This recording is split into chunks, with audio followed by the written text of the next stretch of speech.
Welcome. I am marketing expert and business coach Melissa Kellogg-Lewick, and this is the Doing Business Like a Woman podcast, where we are exploring and teaching you how women are reinventing the way business is done and money is made to help you create greater impact and financial freedom, one business at a time.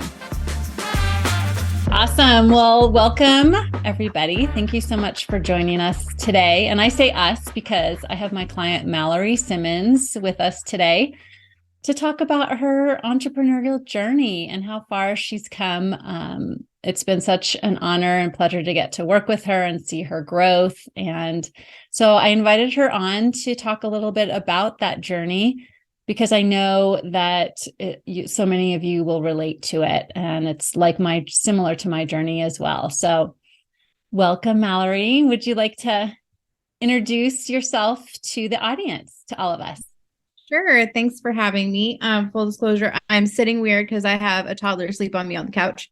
I don't want to disturb her because she'll make me be a mom. And the toddler is your daughter? Yes. Not just a random toddler. Oh, that would be funny. I would definitely move that kid.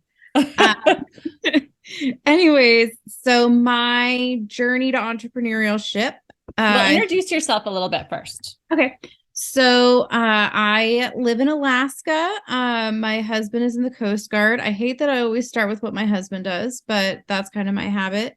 So anyways, that's why I'm here in Alaska. I'm from California originally, Northern California.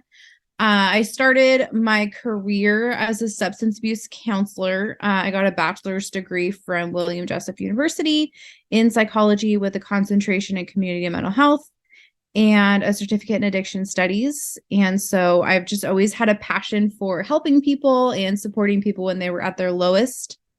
So then I got a job as a substance abuse counselor for parolees and probationers in Monterey County and Mendocino County. And that was just a lot to deal with in your early 20s. Mm-hmm. It taught me a lot. It was quite humbling because I had a very sheltered upbringing.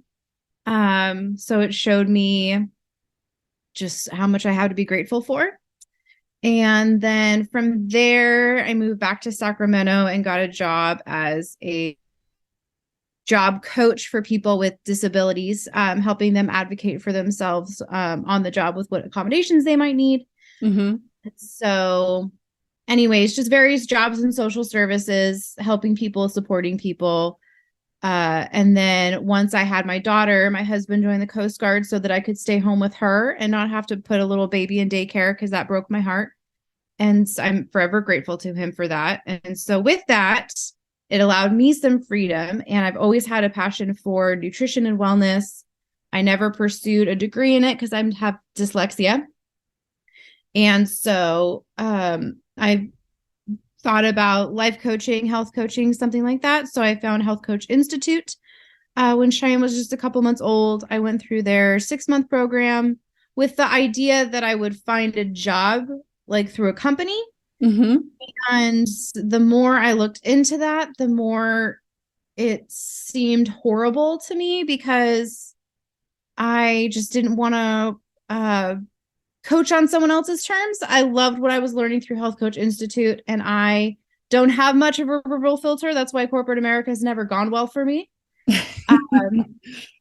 So I did end up working for corporate America again for a couple of years, from 2021 until the beginning of this year when they made me leave.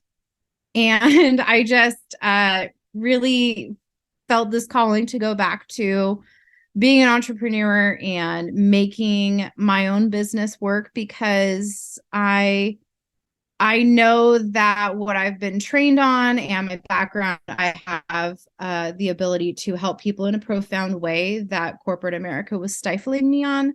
Yeah. And it was sad.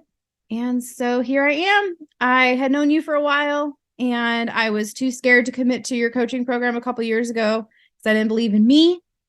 But then you reached out at just the right time, and I was just ready to say, let's do this. Yeah. Yeah. So talk a little bit about the work that you're doing now. So I am a sober coach. I help women break the cycle of over drinking because we all know those nights on a Friday night when you say, I'm just going to have one and you have four and you wake up feeling like crap. And that repeats most weekends and it just sucks. So I help women break out of that so that they can get their energy back and feel like a better mom and, get done all the amazing things we can get done with in life when we don't feel like crap. Yeah. Yeah. And I love how you describe that, because when we first started working together a few months ago, that was not, you didn't have those words yet. No, I did not.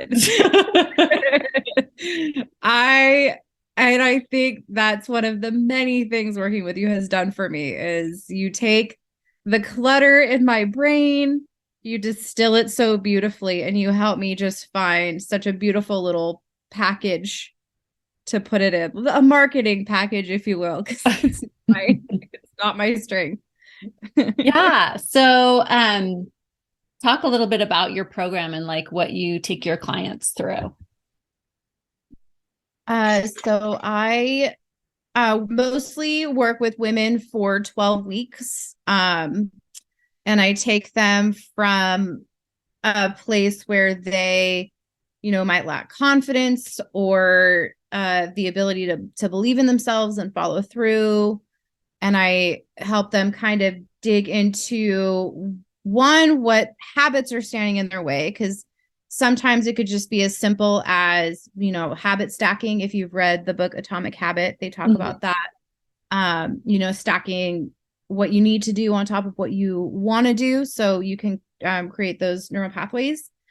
So we look at that. And then more deeply, if you want to create a habit and you're just not able to do it, there's typically some sort of limiting belief there that's standing in your way. And so I do these very specifically tailored coaching sequences to help uncover what those limiting beliefs are and literally rewire that in the brain so that you can create those habits and reach those goals without having to constantly bump into whatever this limiting belief is. Yeah. So you could start out with working on over drinking, but it sounds like this methodology could be used in a lot of different areas of our lives. Yeah. Yeah. So for example, I did this last week with someone, and it started with over drinking and ended with they just didn't feel like they were enough and that they were stuck. There was just this constant theme of I'm stuck, I'm stuck, I'm stuck. And so once we dug into that, we found where this belief of I'm stuck came from in childhood. And then we rewired it. And now they're able to actually not quit drinking altogether, but they're cutting back as much as they wanted, as much as they told themselves that they would. And they're actually making headway for the first time in months. And it's really cool. Oh, that's amazing. I love it. So, and this is part of your story as well. I think it's so interesting that you started out counseling on substance abuse. Yeah. Right. And then I came full circle. And now you're full circle with your coaching business, but talk about your journey a little bit, because were you brought back to it because of what you went through in your own personal journey? Absolutely. So in 2021, my husband had a tumor removed from his head. My dog died. I had a 12-year-old golden retriever who I loved more than many humans in my life. Mm-hmm. And I had 2 miscarriages back to back and found out that it's very unlikely for me to have a healthy child. So my daughter is quite the miracle, and we didn't even know it. So anyways, with all of that happening in a 2-3 month time frame, I was quite traumatized and very sad for a long time. And I couldn't shake myself out of it. I was doing all of the things that I usually do. I was eating super healthy. I was exercising constantly. I was trying to connect, do all the things that as a coach, I know is good for me. Mm-hmm.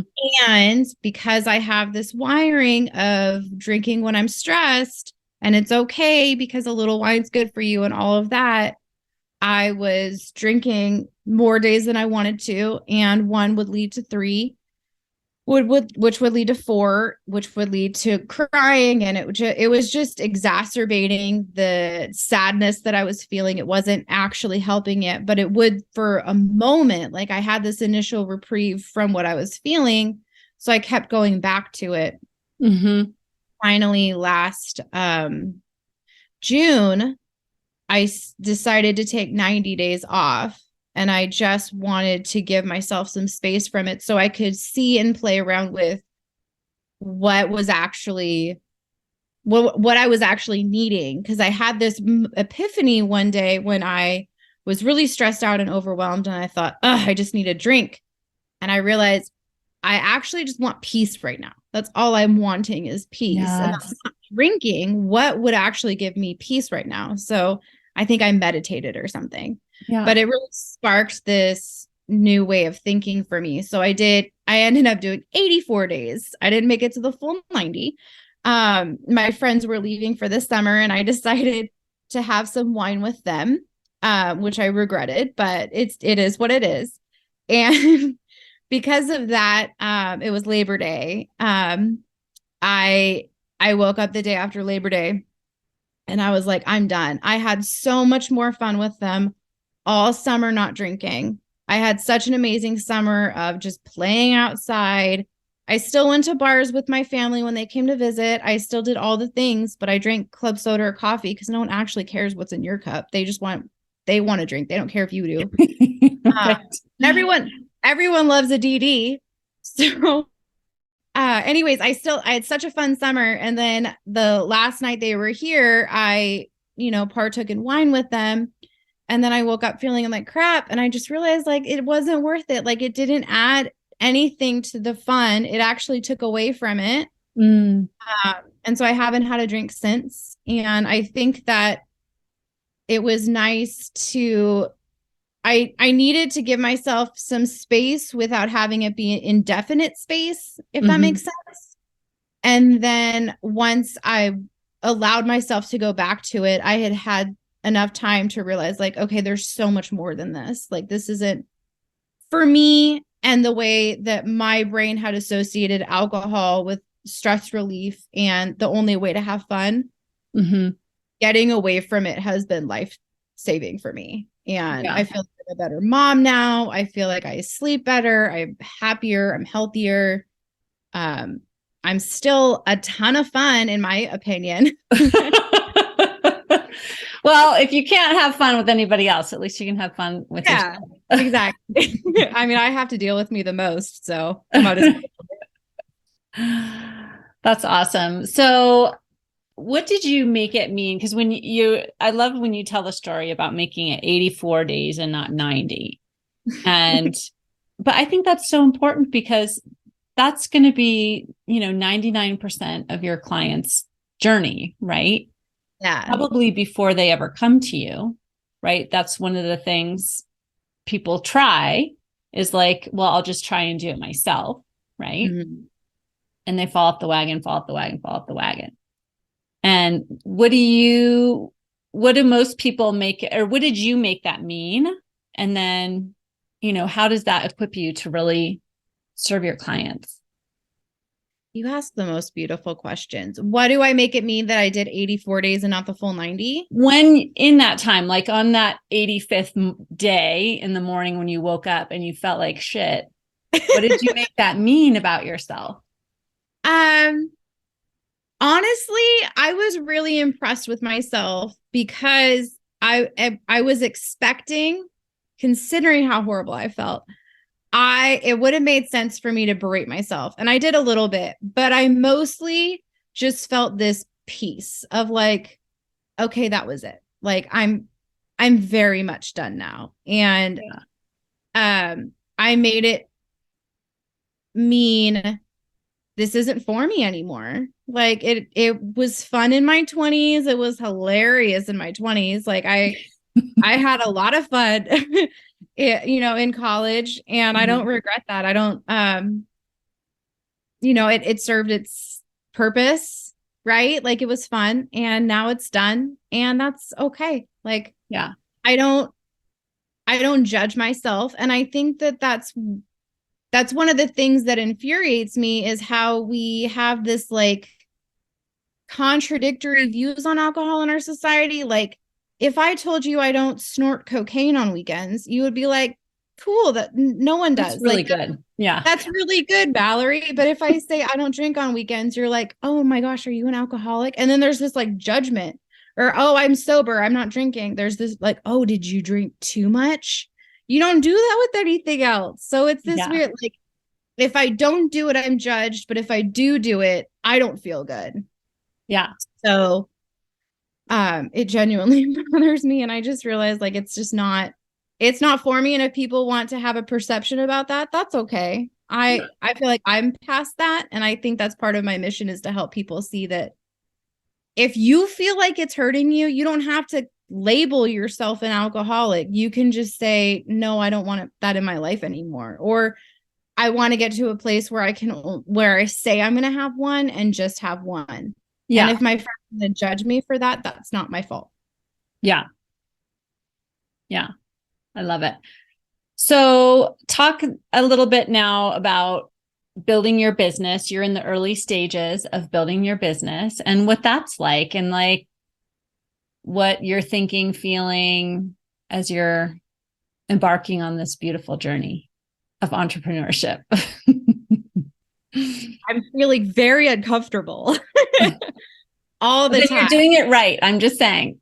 Yeah. Which you've reminded me many times. And I'm to a point now, a couple of times this morning, I'll be doing something or about to do something and I'll think like, this is like, I'll get that like twinge of like, no, this is scary. And then I hear you and I'm like, all right. And then I like click send or whatever it is. I'm like, we're doing it.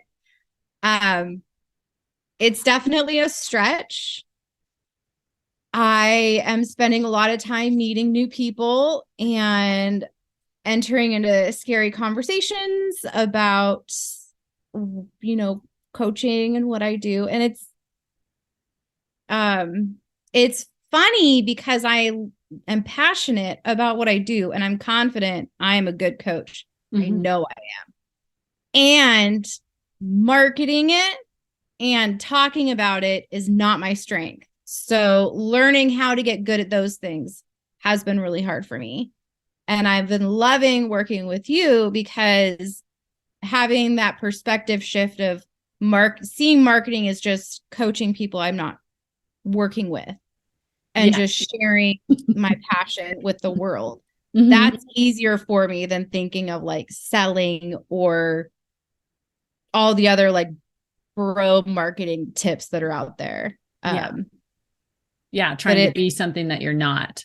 Yes, it's definitely a lot of stretch. So I'm spending a lot of time in networking meetings. I'm spending a lot of time trying to figure out how to track stuff. That's not a strength of mine. I've been yelled at by a lot of bosses for not tracking very well.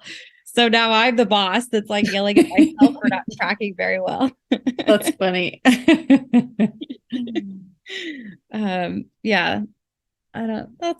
feel like that's what I'm spending most of my time doing is just making connections, seeing who I can help, and then going from there. Yeah.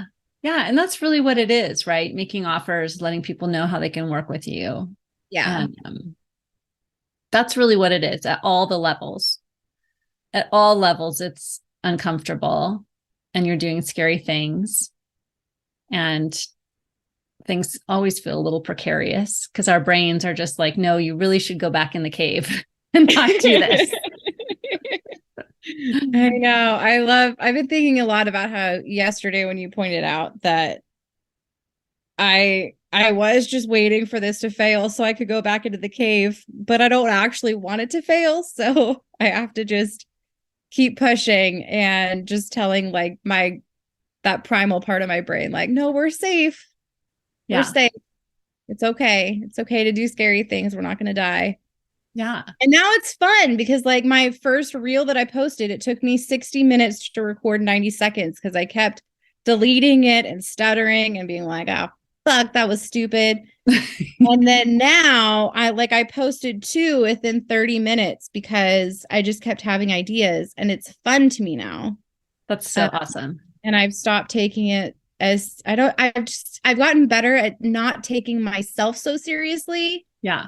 And seeing it as like feedback for like what's working and what's not working. And it doesn't mean I suck. It just means that wasn't the right route to go. Mm-hmm. And I think that's one thing you've really helped me with is just it's not personal. And I just take everything so personally by nature that that's really been such an impactful shift for me these last few months. Yeah. Yeah.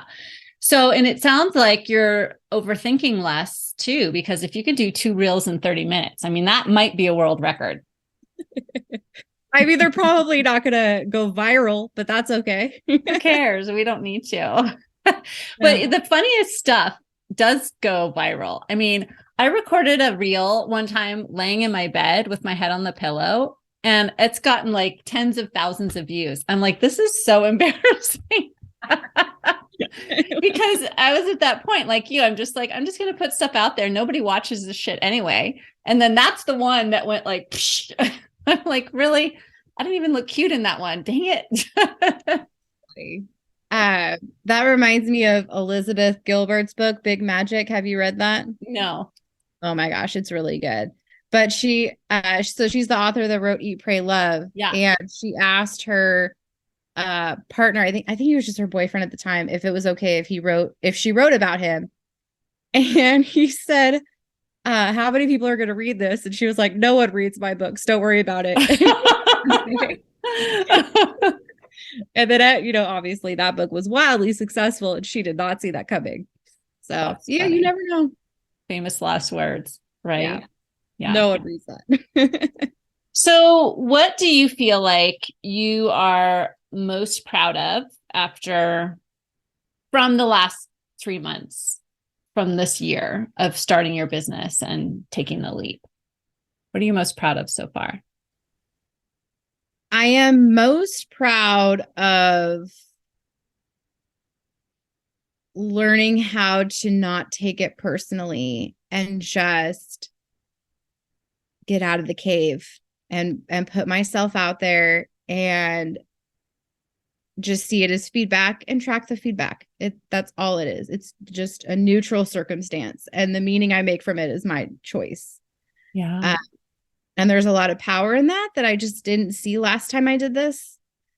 And I'm really grateful that I can see it that way now. And I feel like now I actually have a chance of making this what I want and actually impacting women in the way that I know that I can. Yeah. Because I'm not making it about my value as a human anymore, because that's not something anyone can mess with. That's just what I get to be. Yeah. And from that place, you are infinitely powerful. Yes. No one can touch you there.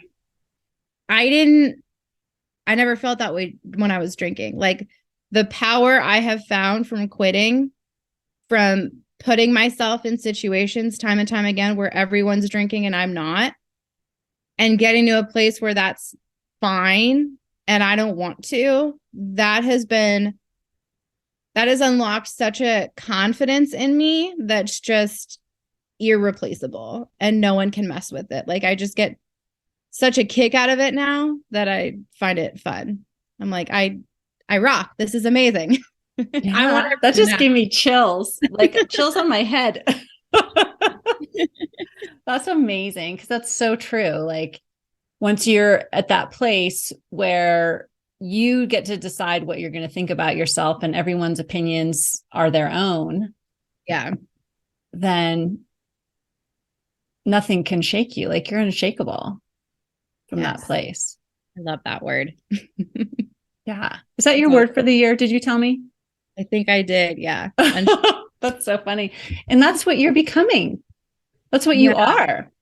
Yeah. And I feel it. Like I still shake, but I don't fall down. I'm like, oh, this is scary, but let's do it.